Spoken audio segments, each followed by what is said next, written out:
Hello guys, welcome to AKTU real time system video lecture series. दोस्तों, इस lecture series में हम AKTU के रियल टाइम सिस्टम के इंपॉर्टेंट क्वेश्चंस को डिस्कस करने वाले हैं और आज की इस वीडियो में हम बात करेंगे यूनिट 1 के इंपॉर्टेंट क्वेश्चंस की। चलिए शुरू करते हैं। दोस्तों, अगर आपने मेरी ITCS की वीडियो लेक्चर सीरीज़ को नहीं देखा है तो लिंक डिस्क्रिप्शन बॉक्स में है, वहाँ जाकर देख लीजिएगा। रियल टाइम सिस्टम क्या होता है, सबसे पहले डेफिनेशन समझते हैं। A real-time system means that the system that is subjected to real time, that is the response should be guaranteed within a specific time. Real time system का मतलब होता है कि ऐसा सिस्टम जो कि रियल टाइम पे वर्क करता है, मीन्स लाइव टाइम यानी कि या रियल टाइम पे वर्क करता है। जैसे आज तक न्यूज़ होती है, लाइव चलती हैं, उस तरीके से ये रियल टाइम सिस्टम होता है। The response should be guaranteed within a specific time constant, और जिसका जो रेस्पॉन्स होता है वो एक स्पेसिफिक टाइम कंस्टेंट के अंदर ही आ जाना चाहिए, ठीक है। और the system should not must meet the specified deadline, और सिस्टम जो है वो किसी भी एक डेडलाइन जो दी जाती है काम करने के लिए उसको क्रॉस नहीं करना चाहिए। For example flight control system, ये रियल टाइम सिस्टम का एग्जांपल होता है, आप समझ गए होंगे। अब हम बात करेंगे types of real time system based on timing constraints. तो टाइमिंग कंस्ट्रेंट के ऊपर हम जब रियल टाइम सिस्टम को डिवाइड करते हैं तो 3 टाइप्स के रियल टाइम सिस्टम होते हैं: hard real time system, soft real time system and firm real time system. आप एक एक करके हम इनको पढ़ने वाले हैं। अगर आपने अभी तक हमारे चैनल को सब्सक्राइब नहीं किया है तो प्लीज़ सब्सक्राइब कर लें। चलिए पढ़ते हैं hard real time system. Hard real time system जो होता है उसके पास स्ट्रिक्ट टाइमिंग कंस्ट्रेंट्स होते हैं। This type of system can never miss it's deadline. जो हार्ड रियल टाइम सिस्टम होता है, जैसा कि उसका नाम है, उसकी स्ट्रिक्ट टाइमिंग कंस्ट्रेंट्स होती हैं और वो कभी अपनी डेडलाइन को मिस नहीं करता है। अगर डेडलाइन को बाई चांस वो मिस कर देता है तो उसके डिजास्टर्स कॉन्सिक्वेंसेस हो सकते हैं। जैसे फ्लाइट कंट्रोल सिस्टम में अगर फ्लाइट की लैंडिंग का जो टाइम है या लैंडिंग के बारे में इंफॉर्मेशन नहीं दी जाती है तो उसके कुछ डिजास्टर्स कॉन्सिक्वेंसेस हो सकते हैं। अब समझते हैं हम soft real time system. This type of system can miss it's deadline occasionally. ये जो सॉफ्ट रियल टाइम सिस्टम होता है, अगर ये डेडलाइन को मिस करता है ओकेजनली तो उससे कुछ ज़्यादा बड़ी दिक्कत नहीं आती है, क्योंकि कुछ इसके अंदर कुछ एक्सेप्टेबिलिटी होती है डेडलाइन मिस करने की। Missing deadline have no disasters consequences. Soft real time system के हिसाब से अगर कुछ डेडलाइन मिस हो जाती है तो उससे कोई डिजास्टर्स कॉन्सिक्वेंसेस नहीं आते हैं। ये सॉफ्ट रियल टाइम सिस्टम होता है। Example telephone switches. अब अगला है firm real time system. Firm real time system क्या होता है? These are the systems that lies between hard and soft real time system. ये बीच का होता है, हार्ड रियल टाइम सिस्टम और सॉफ्ट रियल टाइम सिस्टम के बीच का, ठीक है। डेडलाइन मिसिंग अगर इसमें हो जाती है तो वो टॉलरेबल है, उसको उसके ज़्यादा कुछ कॉन्सिक्वेंसेस पड़ते नहीं है। सॉफ्ट रियल टाइम सिस्टम तो ओकेजनली मिस कर सकता है डेडलाइन। इसमें अगर मिस हो जाती है तो कोई बहुत बड़ी दिक्कत नहीं आ जाने वाली, जैसे कि रिजर्वेशन सिस्टम होता है, ये सारी चीज़ें हुई। फर्म रियल टाइम सिस्टम में रिजर्वेशन सिस्टम इसका एग्जाम्पल है।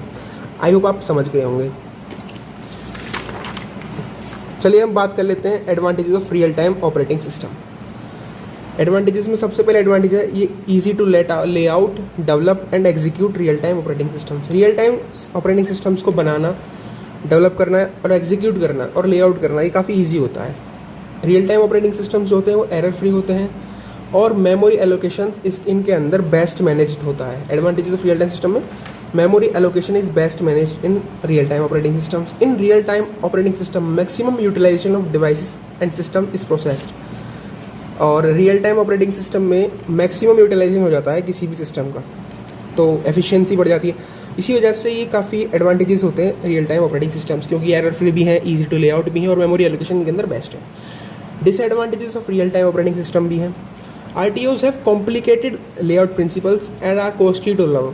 अब real time operating system develop करने में तो ईजी है लेकिन कॉस्ट बहुत आती है इनकी, ठीक है। They are complex and consume critical CPU cycles, और वो काफ़ी कॉम्प्लेक्स होने की वजह से CPU साइकिल्स जो लगाते हैं वो बहुत ज़्यादा लगा लेते हैं। Failures can cause serious consequences. अब भाई रियल टाइम ऑपरेटिंग सिस्टम में कोई फेलियर हो जाता है, जैसे कि फ्लाइट कंट्रोल सिस्टम का बताया था मैंने, तो उसकी वजह से बहुत डिजास्टर्स कॉन्सिक्वेंस हो सकता है, सीरियस कॉन्सिक्वेंसेस हो सकते हैं अगर इनके अंदर कुछ फेलियर आता है, क्योंकि ये लाइव अपडेट्स पे काम करते हैं। Requires careful planning and management, और रियल टाइम ऑपरेटिंग सिस्टम्स के लिए हमको केयरफुल प्लानिंग और मैनेजमेंट करना पड़ता है। तो हमने एडवांटेजेस और disadvantages of real time operating system पढ़ लिए। अब हम बात करेंगे application of real time systems की। तो रियल टाइम सिस्टम के हम यूनिट फर्स्ट में 3 एप्लीकेशंस को पढ़ने वाले हैं: digital control, high level controls और सिग्नल प्रोसेसिंग को। डिजिटल कंट्रोल क्या होता है? एक control system is a system that provides the desire respond by controlling the output. एक कंट्रोल सिस्टम क्या होता है? एक कंट्रोल सिस्टम ऐसा सिस्टम होता है जो डिजायर्ड रेस्पॉन्स दे देता है हमको, मतलब जैसा हम उससे रेस्पॉन्स चाहेंगे उसको हम कंट्रोल कर सकते हैं उसी हिसाब से, बाय कंट्रोलिंग द आउटपुट, क्योंकि ये आउटपुट को कंट्रोल कर सकते हैं हम। But when this is done digitally, लेकिन जब कंट्रोल सिस्टम डिजिटल हो जाता है या कंट्रोल सिस्टम का जो भी काम होता है हम डिजिटली कर रहे होते हैं, तो उसको हम डिजिटल कंट्रोल सिस्टम बोलते हैं। डिजिटल कंट्रोल सिस्टम से हम किसी भी चीज़ की पोजीशन को, वेलोसिटी को और प्रेशर को कंट्रोल कर सकते हैं। जैसे कि वोल्टेज स्टेबलाइजर होता है, ये भी एक कंट्रोल सिस्टम है। पावर ग्रिड्स होते हैं, ट्रैफिक सिस्टम होता है, ये डिजिटल कंट्रोल सिस्टम में आते हैं। जैसे कि रोबोटिक्स हो गए, ऑटोमेशन हो गए, इनसे इनकी जो हम रेस्पॉन्सेज हैं उनको हम कंट्रोल कर पा सकते हैं, इसीलिए इसको डिजिटल कंट्रोल सिस्टम बोलते हैं। अब हम हाई लेवल कंट्रोल के बारे में बात करेंगे। Controller is a complex monitor and control system are organized hierarchically. Controller जो होता है एक कॉम्प्लेक्स मॉनिटर होता है और जो कंट्रोल सिस्टम्स होते हैं वो हायरार्किकली ऑर्गेनाइज्ड होते हैं। At the lowest level digital controllers control the physical plant. Lowest control पे वो फिजिकल जो भी कुछ हो रहा होता है फिजिकल प्लांट को कंट्रोल कर रहे होते हैं। Each output of a higher level controller is a reference or input of one or more lower level controllers. High level control क्या होता है? ये इसमें हायरार्किकली वर्क चल रहा होता है। हायरार्किकली मतलब सबसे ऊपर वाला जो आउटपुट देगा वो जो लोअर लेवल कंट्रोलर है उसके लिए इनपुट की तरह काम करेगा। ये हाई लेवल कंट्रोल के अंदर होता है। और ये कुछ कॉम्प्लेक्स मॉनिटर्स होते हैं। जो कंट्रोलर एक कॉम्प्लेक्स मॉनिटर के अंदर लग रहे होते हैं तो उन कंट्रोल सिस्टम के अंदर जो कंट्रोलर होता है उसको हम हाई लेवल कंट्रोल बोलते हैं। जैसे कि एग्जांपल हो गया patient care system. Patient care system के अंदर कंट्रोलर्स होते हैं जो कंट्रोल करते हैं ब्लड प्रेशर को, ग्लूकोज को, रेस्पिरेशन को। और रोबोटिक्स के अंदर प्रोसेस कंट्रोलर होता है जो कि भाई केमिकल और इंडस्ट्रियल प्रोसेसेस को भी कंट्रोल कर रहा होता है। तो ये हाई लेवल कंट्रोल होता है, मीन जिसके अंदर कंट्रोलिंग थोड़ी हाई लेवल की हो उसको हम हाई लेवल कंट्रोल बोलते हैं। अब हम सिग्नल प्रोसेसिंग कंट्रोल को पढ़ने वाले हैं। Real time systems are widely use in signal processing. भाई रियल टाइम सिस्टम का सबसे ज़्यादा यूज़ हो रहा है वो सिग्नल प्रोसेसिंग में हो रहा है। और कंट्रोलिंग एप्लीकेशन जो होते हैं वो कंट्रोल करते हैं डेटा की प्रोसेसिंग को और कंट्रोल करते हैं रेस्पॉन्सेज को रियल टाइम में। ठीक है, real time system are widely use in signal processing and control applications where controlling and data processing is done in real time. जहाँ पे कंट्रोलिंग और डेटा प्रोसेसिंग रियल टाइम में हो रही होती है सिग्नल प्रोसेसिंग कंट्रोल के अंदर। डिजिटल सिग्नल प्रोसेसिंग के अंदर क्या क्या आता है? ऑडियो हो गया, वीडियो हो गया, प्रोसेसिंग हो गया, स्पीच रिकॉग्नाइजेशन हो गया। ये सारी चीज़ें जो होती हैं डिजिटल सिग्नल प्रोसेसिंग के अंदर आती हैं। रडार सिस्टम में क्या आता है? जैसे कि ट्रैकिंग हो गया, ट्रैकिंग सिस्टम हो गया, कमांड प्रोसेसिंग सिस्टम हो गया, ये सब रडार सिस्टम के अंदर आते हैं जो कि सिग्नल प्रोसेसिंग कंट्रोल सिस्टम के ऊपर वर्क करते हैं। आई होप आपको समझ में आ गया होगा दोस्तों। अगर आपको समझ में आ रहा है तो प्लीज़ कमेंट मी डाउन ताकि मैं आपके लिए और ज़्यादा यूनिट्स की वीडियोस बना सकूँ। चलिए हम बात करते हैं कुछ इम्पॉर्टेंट टर्म्स की। इसमें हम सबसे पहले बात करेंगे हम रिलीज़ टाइम क्या होता है, डेडलाइन और क्या होता है और टाइमिंग कंस्ट्रेंट क्या होता है, क्योंकि ये तीनों चीज़ें काफ़ी ज़्यादा इंपॉर्टेंट है और काफ़ी ज़्यादा बार ये टर्म्स यूज़ कर रहे होंगे हमारे रियल टाइम सिस्टम में। रिलीज़ टाइम क्या होता है? Instant of time at which the job becomes available for execution. Real time system के अंदर बहुत सारी जॉब्स आ रही होती हैं जो हमको एग्जीक्यूट करनी होती है। तो रिलीज़ टाइम क्या होता है? एक ऐसा वक्त या ऐसा इंस्टेंट ऑफ टाइम जिस समय कोई भी जॉब अवेलेबल हो जाती है एग्जीक्यूशन के लिए। ठीक है, जैसे जब हम अपने घर से निकलते हैं एकदम से तो अब हम घर से रिलीज़ हो चुके हैं। At in the instant of time when we are released from our home to move towards the school और college, it's called release time या instant of time at which the job becomes available for execution. The job can be scheduled और executed at any time at or after its release time. Release time एक ऐसा time होता है जिसके बाद या तो जॉब को हम एग्जीक्यूट भी कर सकते हैं, शेड्यूल भी कर सकते हैं, कुछ भी कर सकते हैं। तो रिलीज टाइम क्या होता है? Any instant of time at which the jobs become available for execution. Deadline क्या होता है? Instant of time at which the job execution is required to be completed. Deadline एक ऐसा टाइम होता है जिस पर जो हमारा जॉब है वो कंप्लीट हो जाना चाहिए। जैसे आप स्कूल कॉलेजेस में देखते हैं आपके असाइनमेंट सबमिशन की डेट्स डिसाइड हो जाती हैं, तो वो जो डेट है वो डेडलाइन की तरह काम करती है। तो वैसे ही यहाँ पे जॉब के एग्जीक्यूशन के लिए जो एक पर्टिकुलर टाइम डिसाइडेड होता है उसको डेडलाइन बोलते हैं। टाइमिंग कंस्ट्रेंट क्या होता है? It can be specified in terms of release time and relative और एब्सोल्यूट डेडलाइन। तो टाइमिंग कंस्ट्रेंट जो होते हैं इनको हम रिलीज टाइम या रिलेटिव और एब्सोल्यूट डेडलाइन के टर्म्स में स्पेसिफाई कर सकते हैं। टाइमिंग कंस्ट्रेंट मीन्स एक स्पेसिफाइड टाइम होता है कि इस इतने बीच में रिलीज से लेके डेडलाइन के बीच में काम कंप्लीट हो जाना चाहिए, वो टाइमिंग कंस्ट्रेंट होता है। अब हम बात करेंगे रिलेटिव डेडलाइन और एब्सोल्यूट डेडलाइन के अंदर डिफरेंस क्या है। तो सबसे पहले रिलेटिव डेडलाइन की डेफिनेशन देखते हैं। The time interval between the start of the task and the completion of real time task is called relative deadline. एक ऐसा टाइम इंटरवल जो कि किसी भी टास्क की स्टार्टिंग से स्टार्ट होता है और उसकी कंप्लीशन तक चलता है, उसको रिलेटिव डेडलाइन बोलता है। अब हम बात करते हैं एब्सोल्यूट डेडलाइन की। The time interval between the time zero and the completion of real time task is known as absolute deadline.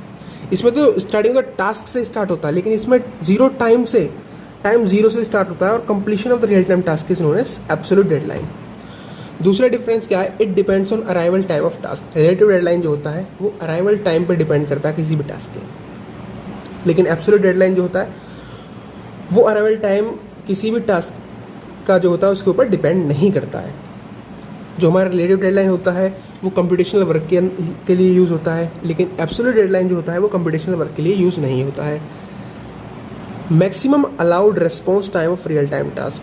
तो रिलेटिव डेडलाइन क्या होता है, ये सबसे ज़्यादा, ये रिलेटिव डेडलाइन जो होती है मैक्सिमम अलाउड रिस्पॉन्स टाइम होता है किसी भी रियल टाइम टास्क का। और एब्सोल्यूट डेडलाइन क्या होती है, ये सम होता है रिलीज टाइम का और रिलेटिव डेडलाइन का। मींस रिलीज टाइम जिस टाइम पे जो हमारा टास्क स्टार्ट हुआ है एग्जीक्यूशन के लिए, और रिलेटिव डेडलाइन उसका जो जोड़ आता है या सम आता है या ऐड करके जो आता है उसको हम एब्सोल्यूट डेडलाइन बोलते हैं। इट में भी लेस देन और equal to absolute deadline. Relative deadline जो होती है वो कम भी हो सकती है या बराबर भी हो सकती है एब्सोल्यूट डेडलाइन के, लेकिन एब्सोल्यूट डेडलाइन हमेशा ग्रेटर होगी या फिर इक्वल होगी रिलेटिव डेडलाइन के। ये इनके बीच के बेसिक डिफरेंसेस हैं। आई होप आपको समझ में आ गए होंगे। अगला इंपॉर्टेंट टॉपिक जो आपकी यूनिट फर्स्ट का है वो है difference between hard real time system and soft real time system. Hard real time system में पहला डिफरेंस है कि deadline failure can lead to complete system failure. Hard real time system में अगर डेडलाइन मिस हो जाती है तो उसकी वजह से कंप्लीट सिस्टम फेल हो जाता है। सॉफ्ट रियल टाइम सिस्टम के अंदर ऐसा नहीं होता। Deadline failure can not lead to the complete system failure but performance is degraded. अगर deadline soft real time systems के अंदर किसी भी तरीके से फेल हो जाती है या डेडलाइन मिस हो जाती है तो उससे कंप्लीट सिस्टम फेलियर तो नहीं होगा, लेकिन हाँ उसकी परफॉर्मेंस थोड़ी ख़राब हो जाएगी या डिग्रेड हो जाएगी। हार्ड रियल टाइम सिस्टम्स के अंदर तो साइज़ ऑफ डेटा फाइल होती है वो स्मॉल होती है, लेकिन सॉफ्ट रियल टाइम सिस्टम्स के अंदर साइज़ ऑफ डेटा फाइल जो होती है वो लार्ज होती है। हार्ड रियल टाइम सिस्टम्स के अंदर रेस्पॉन्स टाइम प्रीडिफाइंड होता है क्योंकि इसके अंदर डेडलाइन होती है, और सॉफ्ट रियल टाइम सिस्टम्स के अंदर रेस्पॉन्स टाइम प्रीडिफाइंड नहीं होता क्योंकि ये काफ़ी फ्लेक्सिबल होता है। हार्ड रियल टाइम सिस्टम की यूटिलिटी ज़्यादा होती है और सॉफ्ट रियल टाइम सिस्टम जो होते हैं वो लेस यूटिलिटी वाले होते हैं। हार्ड रियल टाइम सिस्टम के अंदर शॉर्ट डेटाबेसेस होते हैं और इनके अंदर सेफ्टी जो होती है काफ़ी क्रिटिकल होती है। सॉफ्ट रियल टाइम सिस्टम्स के अंदर एनलार्ज डेटाबेसेस होते हैं, मीन्स बड़े बड़े डेटाबेसेस होते हैं और सेफ्टी जो होती है वो क्रिटिकल नहीं होती है। Hard real time system is very restrictive and in case of any error in hard real time system the competition is rolled back. ये काफ़ी रेस्ट्रिक्टिव होते हैं। अगर किसी वजह से कोई एरर आ जाता है हार्ड रियल टाइम सिस्टम में तो कंपटीशन जो होती है उसके वापस इनिशियल स्टेट में आ जाती है, यानी कि रोल्ड बैक हो जाती है। और सॉफ्ट रियल टाइम सिस्टम जो होती है वो काफ़ी लेस रिस्ट्रिक्टिव होती है, उसमें ऐसा कुछ नहीं हो रहा होता है। हार्ड रियल टाइम सिस्टम जो होते हैं काफ़ी फ्लेक्सिबल नहीं होते हैं, ये लेस फ्लेक्सिबल होते हैं, और सॉफ्ट रियल टाइम सिस्टम हमारे मोर फ्लेक्सिबल होते हैं क्योंकि इनमें डेडलाइन फेलियर कुछ ज़्यादा बड़ा कॉन्सिक्वेंस नहीं क्रिएट कर सकता है। हालांकि अगर हम बात करें हार्ड रियल टाइम सिस्टम्स की तो अगर वो फ्लेक्सिबल होंगे तो भाई उनका जगह डेडलाइन मिस हो गया तो हार्श कॉन्सिक्वेंसेस आ सकते हैं, यानी कि कुछ बहुत बड़ी दुर्घटना घट सकती है। जैसे कि एग्जांपल हो गया हार्ड रियल टाइम सिस्टम के सैटेलाइट लॉन्च या रेलवे सिग्नलिंग सिस्टम एक्सेट्रा। जैसे कि रेलवे सिग्नलिंग सिस्टम में आपने देखा था हाल ही में अभी एक बहुत ट्रेजिक घटना घटी है, इसमें 3 ट्रेन आपस में टकराई थी, देखा होगा आपने न्यूज़ में। तो वो हार्ड रियल टाइम सिस्टम के ऊपर वर्क करते हैं। अगर उनमें डेडलाइन मिस हो जाती है या टाइमिंग कॉन्स्टेंट्स को नहीं फॉलो करते हैं या लाइव अपडेट्स पे नहीं काम करते हैं तो बहुत बड़े ट्रेजिडी हो सकती है। सॉफ्ट रियल टाइम सिस्टम जैसे कि DVD प्लेयर हो गया, टेलीफोन स्विचेस हो गया, इलेक्ट्रॉनिक गेम्स हो गया, तो इनके डेडलाइन जो होती हैं ये काफ़ी मतलब फ्लेक्सिबल होती हैं। आई होप आपको ये भी समझ में आ गया होगा हार्ड रियल टाइम सिस्टम और सॉफ्ट रियल टाइम सिस्टम्स के बीच का डिफरेंस। अब हम बात करते हैं reference models for real time systems. The model that focuses the relative characteristics such as timing properties, resource requirements and system components is called reference model. एक ऐसा मॉडल जो फोकस करता है रिलेटिव कैरेक्टरिस्टिक्स को किसी भी सिस्टम की। Relative characteristics कौन कौन सी, जैसे कि टाइमिंग प्रॉपर्टीज़ हो गए, रिसोर्स रिक्वायरमेंट्स मीन्स उसको बनाने के लिए क्या क्या रिसोर्सेज चाहिए, और उसके सिस्टम के कंपोनेंट्स क्या क्या हैं। ऐसे मॉडल को हम रेफरेंस मॉडल बोलते हैं। Its main goal is to focus on timing properties and resource requirements. तो रेफरेंस मॉडल का जो मेन फोकस होता है या मेन गोल होता है वो टाइमिंग प्रॉपर्टीज़ पर होता है और रिसोर्स रिक्वायरमेंट्स पर होता है। Reference model is characterized by, reference model को हम कैरेक्टराइज करते हैं वर्कलोड मॉडल से, रिसोर्स मॉडल से और एल्गोरिदम से। वर्कलोड मॉडल क्या होता है? It is the application supported by the system. Workload model के अंदर एप्लीकेशन जो भी हम सिस्टम को सपोर्ट कर रहे होते हैं उसका जो मॉडल होता है उसको वर्कलोड मॉडल बोलते हैं। Resource model means system resource for application, means जो हम एप्लीकेशन बना रहे हैं उसके लिए कौन कौन से सिस्टम रिसोर्स लग रहे होंगे वो होते हैं। एल्गोरिदम्स आप सब जानते ही हैं क्या होता है। रेफरेंस मॉडल, तो रेफरेंस मॉडल 3 तरीके के होते हैं, जैसे कि टास्क ग्राफ हो गया, रिसोर्स ग्राफ हो गया और शेड्यूलिंग एंड रिसोर्सेज। तो टास्क ग्राफ जो होता है वो एप्लीकेशन सिस्टम के अंदर आता है, रिसोर्स ग्राफ जो होता है वो अवेलेबल सिस्टम रिसोर्सेज को डिफाइन करता है, और शेड्यूलिंग एंड रिसोर्सेज में एल्गोरिदम्स काम कर रहे होते हैं। या प्लीज़ ग्राफ याद करके जाइए, मीन्स रेफरेंस मॉडल के 3 पार्ट्स में डिवाइड करना, टास्क ग्राफ, रिसोर्स ग्राफ और scheduling and response. Task graph के नीचे एप्लीकेशन सिस्टम लिखना है, रिसोर्स ग्राफ के नीचे आपको अवेलेबल सिस्टम रिसोर्सेज लिखना है और शेड्यूलिंग रिसोर्स के अंदर एल्गोरिदम लिखना है। तो रेफरेंस मॉडल में हम 5 चीज़ों को पढ़ने वाले हैं। Processor and resources, parameters of real time workload, periodic task method, precedence constants and data dependency. ये 5 जो चीज़ें हैं ये बहुत इंपॉर्टेंट हैं। और रेफरेंस मॉडल जो होता है रियल टाइम सिस्टम को, यूनिट फर्स्ट का सबसे ज़्यादा इंपॉर्टेंट टॉपिक है। तो प्रोसेसर्स एंड रिसोर्सेज में क्या पढ़ेंगे हम? सिस्टम रिसोर्सेज जो होती हैं, यानी कि सिस्टम की जो रिसोर्सेज हैं उनको हम 2 मेजर टाइप्स में डिवाइड करते हैं। कौन कौन सी हैं? प्रोसेसर और रिसोर्सेज। अब प्रोसेसर क्या होता है? Processors are often called servers और एक्टिव रिसोर्सेज। प्रोसेसर्स को हम सर्वर्स ही बोल सकते हैं, एक्टिव रिसोर्सेज भी बोलते हैं।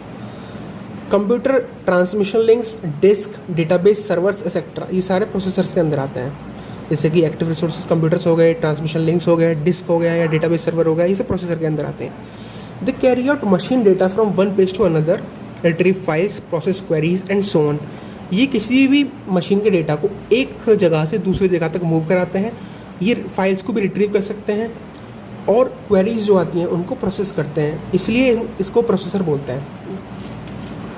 रिसोर्सेज क्या होता है? रिसोर्सेज को हम डिनोट करते हैं कैपिटल R से।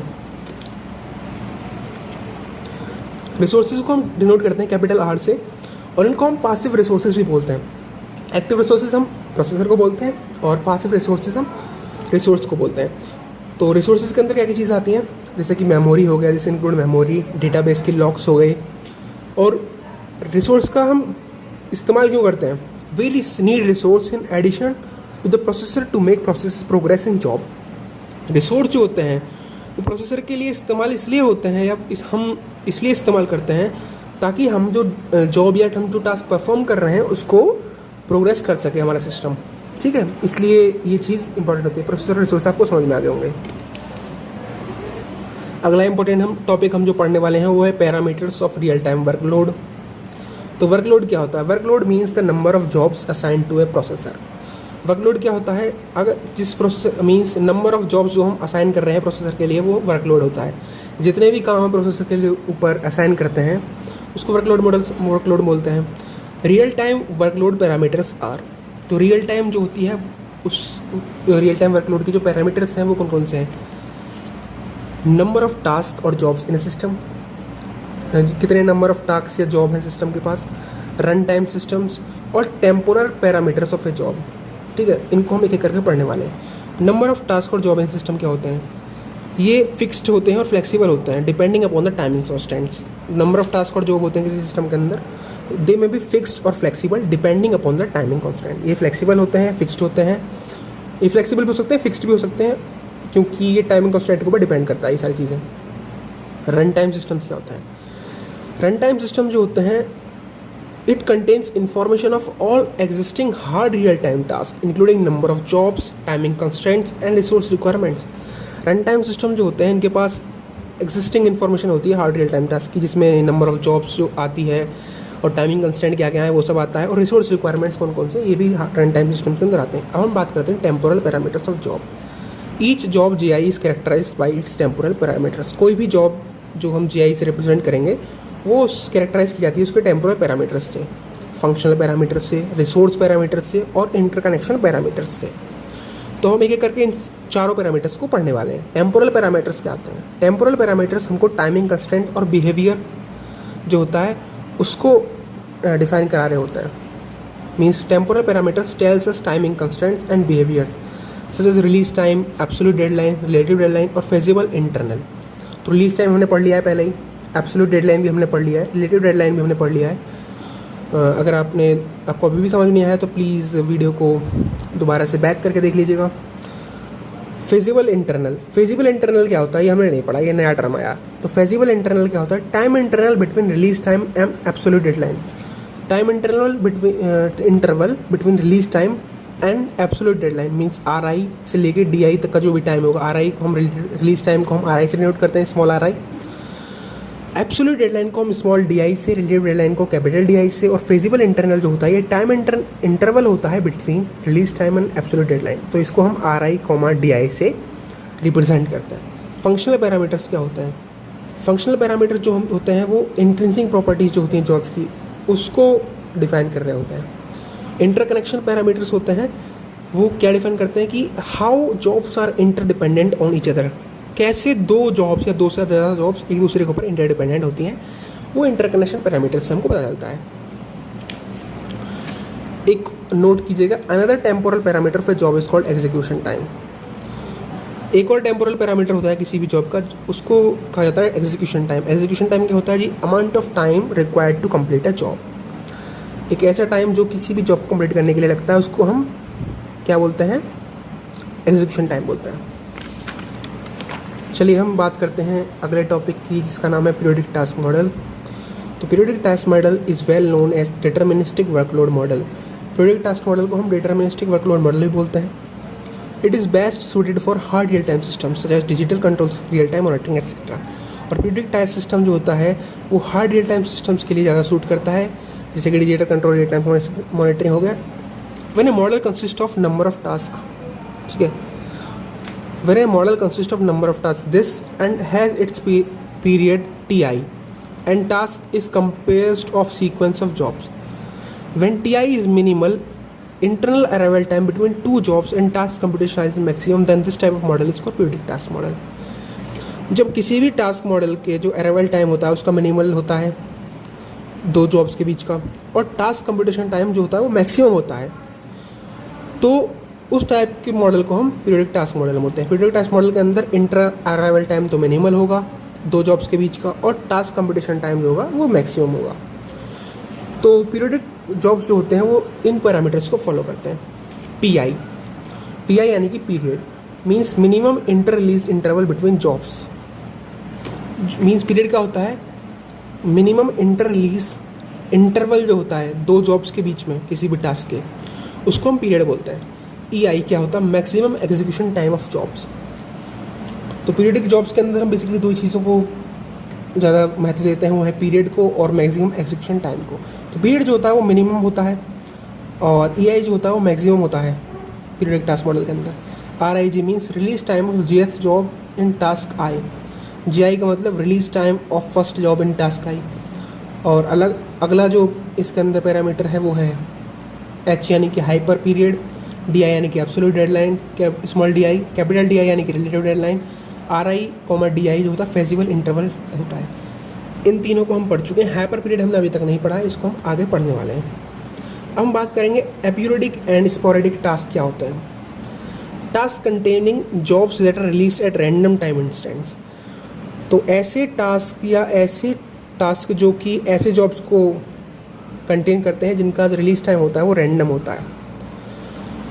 एंड हैव हार्ड डेडलाइंस, और इनके पास डेडलाइन जो होती हैं वो काफ़ी हार्ड होती हैं। Are called sporadic task. ऐसे टास्क को हम स्पोरेडिक टास्क बोलते हैं। Means task containing jobs that are release at random time instant and have hard deadlines are called as sporadic task. Aperiodic task have irregular arrival times and either soft hard deadline. Aperiodic task क्या होते हैं? उनका arrival time जो होता है वो irregular होता है और वो उनका जो डेडलाइन होता है वो सॉफ्ट भी हो सकता है और हार्ड भी हो सकता है। लेकिन एपीरियोडिक मीन्स स्पोरेडिक जो होते हैं उनके अंदर क्या होता है, वो रैंडम टाइम इवेंट पर रिलीज़ कर दिए जाते हैं और हार्ड डेडलाइन होती है। लेकिन पीरियडिक टास्क मॉडल जो होता है यानी पीरियडिक टास्क जो होते हैं उसके अंदर क्या होता है, उनके अंदर हार्ड रियल टाइम सिस्टम को फॉलो करते हैं, ठीक है।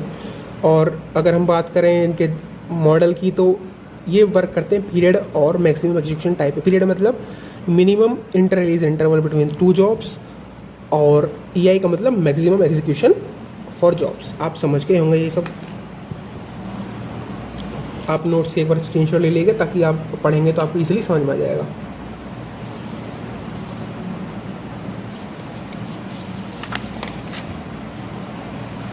चलिए अब हम अगले इंपॉर्टेंट टॉपिक की तरफ बढ़ते हैं यूनिट 1 के, वो है प्रेसिडेंस कॉन्स्टेंट्स।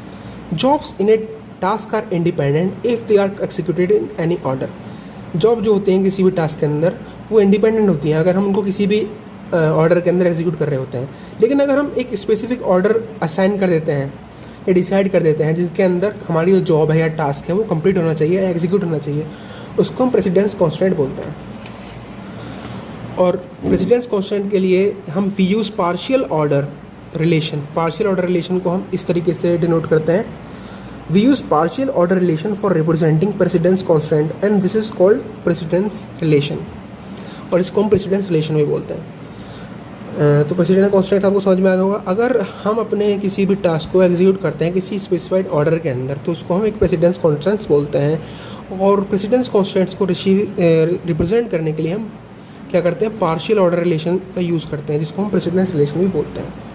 अगला इंपॉर्टेंट टॉपिक है डेटा डिपेंडेंसी।